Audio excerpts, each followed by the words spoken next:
여러분 안녕히 주무셨습니까? 가장 빠르게 만나는 글로벌 뉴스 분석 굿모닝 530 글로벌 2부로 이어가도록 하겠습니다. 자, 미국 증시가 3대 지수 혼조 양상을 보이긴 했는데 지난 밤 사이에 파월 의장의 연설은 시장을 실망시키지 않았습니다. 파월 의장은 이 자리를 통해서 잭슨 홀 연설이었었죠. 이 자리를 통해서 평균 물가 목표치제를 도입한다고 밝혔는데요. 그 말은 물가가 웬만큼 올라간다고 하더라도 저금리 기조는 계속 유지할게라는 시그널을 시장에 준 겁니다. 그러다 보니까 시장에서는 이 내용을 굉장히 긍정적으로 받아들였고요. 덕분에 다우존스 산업지수는 장중 한때 이 올해 수익률이 플러스로 전환되기도 했습니다. 지난 밤사이 발표됐었던 여러 가지 경제 지표가 있었는데 이 지표들도 시장의 발목을 잡는 요인까지는 아니었었고요. 주간 실업보험 청구 건수라든지 GDP 잠정치 이런 것들이 예상에 부합하거나 그 이상의 그 기록을 내놨습니다. 지난 밤사이에도 물론 시장의 지수는 혼조세를 보였지만 분위기가 전반적으로 나쁘진 않았었는데 어떤 일들이 있었는지 지금부터 정리해드리도록 하겠습니다. 굿모닝 530 글로벌 2부 바로 출발하겠습니다.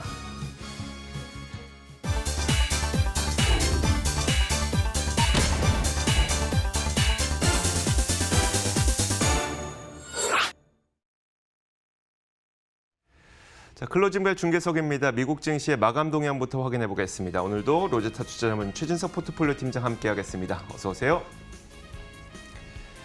자, 먼저 미국 시장이 어떻게 마감됐는지부터 한번 정리해 보도록 하죠. 파월 의장의 잭슨 홀 연설이 아무래도 지난 밤사이에 가장 중요한 이슈였을 겁니다. 파월 의장은 잭슨 홀 연설에서 새로운 통화 정책 프레임을 발표를 했고요. 이 덕분에 다우 지수는 장중 한때 올해 수익률이 플러스로 전환되기도 했습니다. 다우존스 산업지수가 장 막판에는 사실 상승 탄력을 조금 줄였습니다. 그러면서 0.57% 올랐고요. 28,492포인트에 마감이 됐습니다.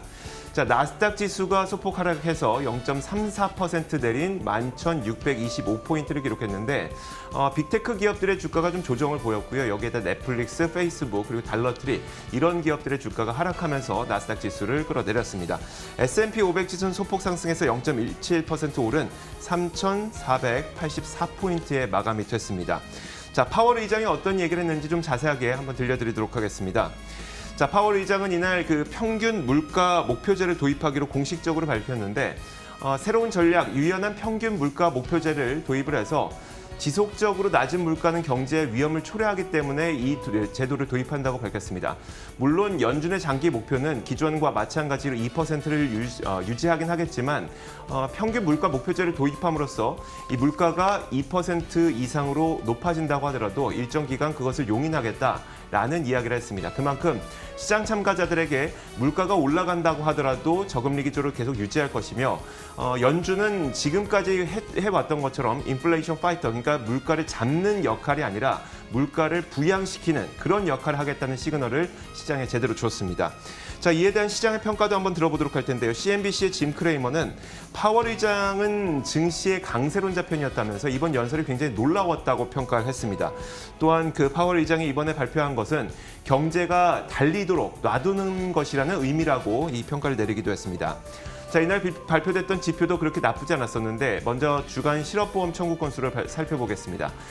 주간 100만 건이 넘었습니다. 이거는 계속 100만 건 위를 상회하게 되면서 부정적으로 보일 수도 있겠지만 시장의 예상치에 부합했다는 점은 긍정적이었었고요. 또 다음으로 지난 2분기 미국의 GDP 잠정치가 31.7% 감소한 것으로 나타났습니다. 지난 속보치가 32.9%였었죠. 속보치보다도 개선이 됐을 뿐만 아니라 시장 예상보다도 상회하는 그런 결과였습니다. 미국 주택시장은 계속 좋아지고 있는 분위기가 나타나고 있는데요. 7월 펜딩 주택 판매 지수가 5.9% 상승해서 월가 예상치 3.5% 상승보다도 상회하는 그런 결과를 내놨습니다. 자, 이렇게 저희가 전체적인 미국 시장 분위기를 한번 살펴봤는데요. 팀장님도 지난 시장 분위기 그리고 파월 의장의 발언 긍정적으로 보셨죠? 그렇습니다. 기본적으로 오늘 주가 흐름을 좀 살펴본다면은 파월 의장의 연설 이전에는 사실은 좀 눈치 보기 장세가 연출이 됐죠. 당연할 수밖에 없을 것 같은데 관망 심리가 좀 연출이 됐는데 근데 예상대로 평균 물가 목표제에 대해서 좀 발표를 하니까 증시도 좀 안도하는 그런 반응을 나타냈던 것 같습니다. 흥미로운 게 업종 간의 좀 흐름이었던 것 같아요. 처음에 연설 내용이 전해지고 그리고 연준에서도 공식 발표가 전해지고 전해졌을 때는 기술주가 상승 반응을 나타냈습니다. 그 이유에 대해서 좀 살펴보면요. 평균 물가 목표제라고 하는 것은 결국은 장기 인플레이션이 이 연준의 목표치 2%가 되도록 더 높은 인플레이션을 한동안 좀 용인하겠다라는 뜻이 됩니다. 그렇기 때문에 저금리를 오랫동안 유지하겠다라는 뜻으로 해석이 됐는데, 그렇기 때문에 유동성 유지 기대감에 결국은 성장주 위주의 IT 섹터가 처음에는 상승 반응을 보였던 건데요. 하지만 이후에 상황이 좀 완전하게 바뀝니다. 고인플레이션을 이제 용인하겠다라는 그런 스탠스 변화는 인플레이션 그리고 실질 금리가 상승할 것으로 기대감으로 좀 해석이 다르게 나타났고요. 그러면서 국채 금리가 장기물 위주로 좀 반등을 했습니다. 그러면서 은행주 및 경기 민감주가 오히려 좀 장세에서 좀 강세를 보였고요. IT 관련주 같은 경우에는 오늘 증시에서 결국은 좀 약세로 좀 마감하는 그런 모습이 나왔습니다.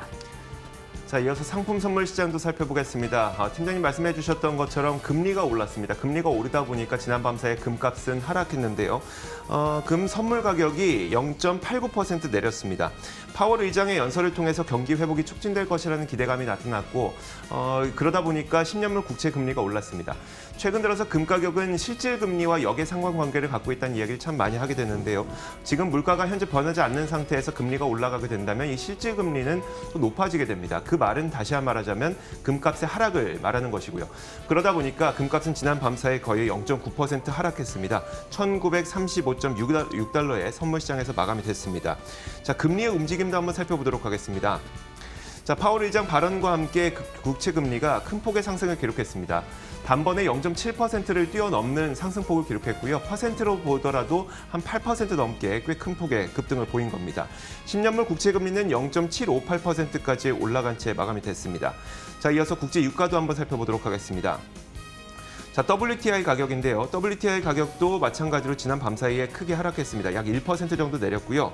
허리케인 로라가 현재 미국 걸프만 지역이 미국의 원유 생산 시설들과 정유 시설들 이런 것들이 밀집되어 있는 지역인데, 이 지역을 강타하고 있다 보니까 사실 어제까지만 하더라도 생산 시설이 가동을 중단했다는 소식과 함께 유가가 상승하기도 했습니다만, 오늘만 하더라도 이제 그 정유 시설 그리고 원유를 사용하는 시설들까지도 가동 중단에 들어갔다는 소식이 원유의 사용을 줄일 것이라는 우려감으로 작용을 하게 되면서 국제 유가는 약 1%가량 하락을 하게 됐습니다.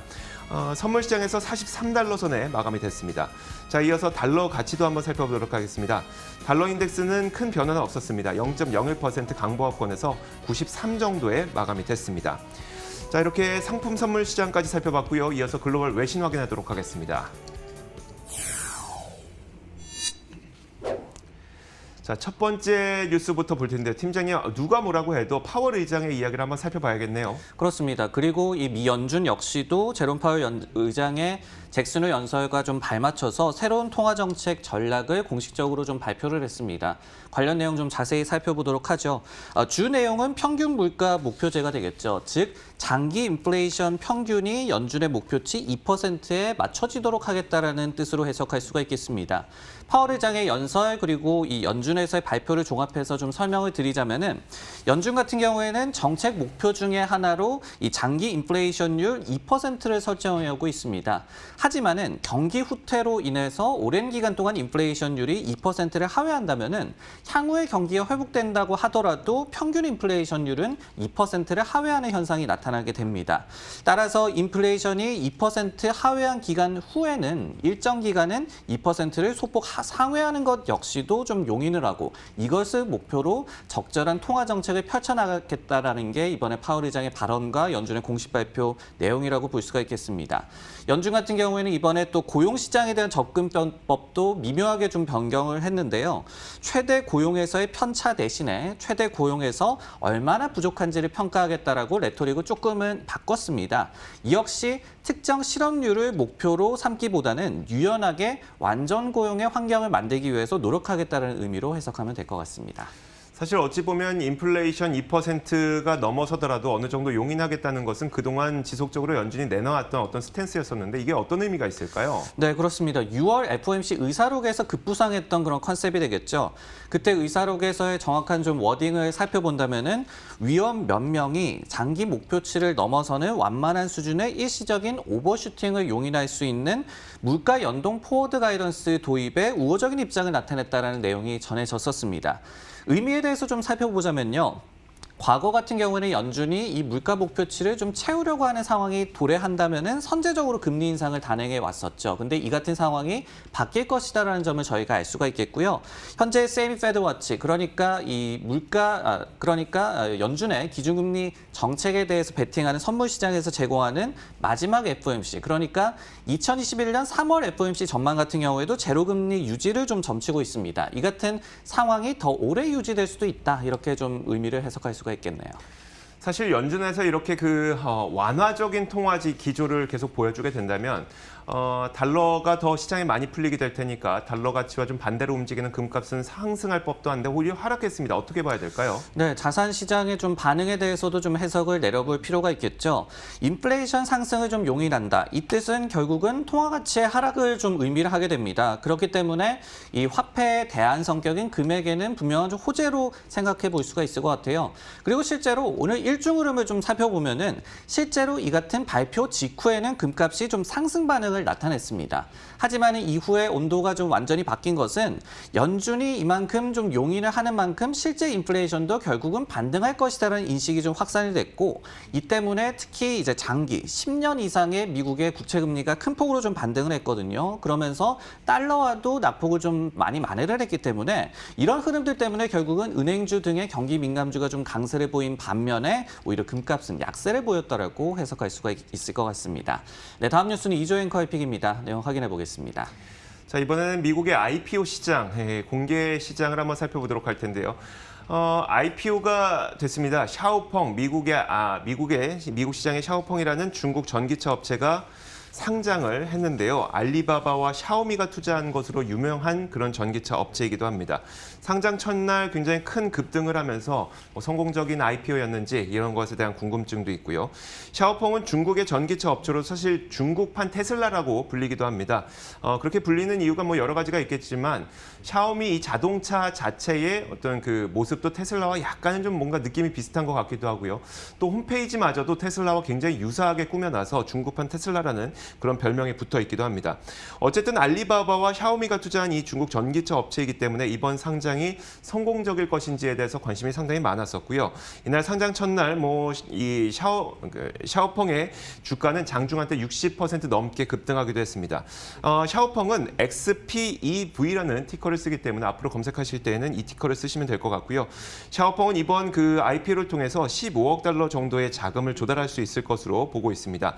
그리고 공모 가격이 약 15달러 정도였었는데 이게 수요 예측 당시에는 한 11달러에서 13달러 정도로 기업이 제시를 했지만 이게 실제 시장의 기대 수요가 많다 보니까 시작가가 15달러였습니다. 거기에서 큰 폭의 상승을 해서 20달러를 넘어서기도 했고요. 오늘 시장에서는 그만큼 많은 인기를 보이고 있다는 것이고, 최근 미국 주식시장에는 상장하고 있는 중국 전기차 업체들이 굉장히 많이 늘어나고 있습니다. 니오에서부터 리오토, 이번에 샤오펑까지 바야흐로 이제 전기차 업체들의 전성시대가 펼쳐지고 있는 것으로 보이는데, 일단 팀장님, 샤오펑이라는 기업 자체가 익숙하지 않을 수도 있으니까 기업에 대한 간단한 설명부터 부탁드릴게요. 네, 샤오펑, 영문명으로는 엑스팽이라고 표현이 되더라고요.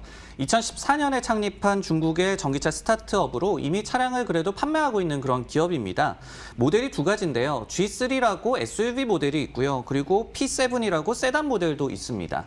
먼저 출시가 된 G3 같은 경우에는 2018년 11월에 생산이 시작이 됐고요. 그리고 올해 7월 말 현재 18,741대를 인도했다라고 사측에서는 밝혀주고 있습니다. P7, 그러니까 세단 모델의 경우에는 인도가 올해 5월에 시작됐다고 하거든요. 근데 인도 대수가 아직까지는 1,966대로 2,000대가 되지 않습니다. 하지만은 이 같은 모델이 바로 테슬라의 모델 3의 직접적인 경쟁차이기 때문에 앞으로가 좀 기대가 되는 그런 상황이고요. 그리고 내년에 세단 신차를 또 내놓겠다는 계획 또한 밝혀놓고 있는 그런 기업입니다. 혹시 샤오펑에 대해서 월가의 어떤 투자 의견들이 현재 있을까요? 이제 좀 상장이 된 기업이고 그리고 규모가 그렇게 크지 않은 기업이기 때문에 아직까지는 이 기업에 대해서 투자 커버리지를 게시한 IB는 좀 없는 걸로 파악이 되고 있습니다. 하지만 최소한 이번 상장 이벤트에 대한 평가는 좀 가능하겠죠. 일단 기대 이상이다라는 평가가 좀 많은 것 같거든요. 이 ADR을 원래는 한 8,500만 주 정도, 한 12달러 정도에 팔 것으로 예상이 됐었는데 1억 주 정도를 판매를 했고 공모가 역시도 15달러로 당초 예상 대비해서 굉장히 좀 높아졌습니다. 이를 두고 투자 정보 미디어 베런즈에서는 기대 이상의 IPO였다. 즉 전기차 열풍이 아직까지 식지 않았다는 점을 증명했다라고 평가하기도 했습니다. 그 말은 결국 그 샤오펑 자체의 어떤 기대 심리보다도 전기차 시장에 대한 기대 심리를 IPO에서 발견했다라고 볼 수가 있겠네요. 네, 그렇습니다. 이번에 이 상장을 한 샤오펑 같은 경우에도 결국은 매출 규모라든지 아직까지는 인도 대수 규모라든지 그렇게 크지는 않은 그런 기업이기 때문에 결국은 다른 전기차 기업과 마찬가지로 요즘에 PDR이라고 해가지고 Price per Dream Ratio, 그러니까 꿈을 먹고 사는 그런 종목에 대한 관심이 좀 많지 않습니까? 이런 부분에 역시 좀 수혜를 받았다라고도 평가를 할 수가 있겠네요. 네, 알겠습니다. 자, 이렇게 글로벌 뉴스 살펴봤습니다. 종목 뉴스 확인하겠습니다.